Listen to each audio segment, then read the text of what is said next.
Заманында Ак мәчет дип йөртелгән Симферопольнең тагын бер күркәм бизәге барлыкка килде. Җәмигъ мәчете төзелешен ярым утрау мөселманнары 20 елга якын көткән. Аны Кырым Россия составына кушылганнан соң гына төзи башлыйлар.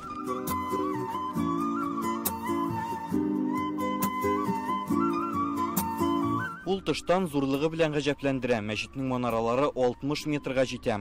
Кояшсыз көндә болытлар арасында югалырлык ди туристлар. Иченә керсәң бизәлеше күз явын алырлык. Аны карап чыгу өчен берничә сәгать кирәк. Залларга 4000 кеше сыярлык. Диварлары татарча итеп бизәлгән. Без монда ләйлә чәчәкләренең күплегенә игътибар иттек. Алар юктан гына сайланмаган булып чыкты. Кырым далаларында тюльпаннар иң беренче булып чәчәк ата икән.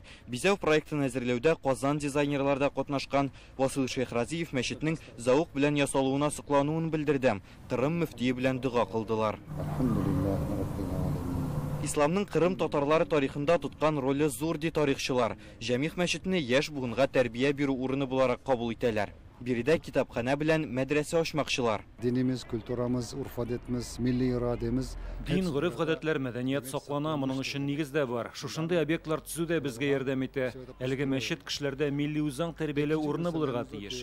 Булганның кадерен белеп, бердәм булып, үсеш өчен файдаланырга тиешбез. Васил Шейхразиев мөфти белән аерым очрашып сөйләште һәм аны Бөтен Россия татар дин әһелләре форумы белән Изге Болгар җыенына чакырдым. Алар Татарстанда май аенда узачак. Ике республика арасында дин әһелләрен әзерләү буенча хезмәттәшлек алып барыла. Болгар Ислам академиясе Россия Ислам институтында Кырымнан ел сайын 15 кеше укырга керә. Можно сказать, с 2014 года был в Татарстане, в Казани очень много раз. Без 2014 елдан Татарстан дини нәзарәте белән тыгыз хезмәттәшлектә. Шул вакыттан сездәге дини югары уку йортларында 100дән артык кеше белем алып чыкты. Җәмигъ мәчет төрле милләт вәкилләренең уртак көче белән салынган. Хәзер алар ачылыш тантанасын көтә. Кырымнан Рүзәл Шарипов, Ләйсән Сәитова, Яңа Гасыр каналы.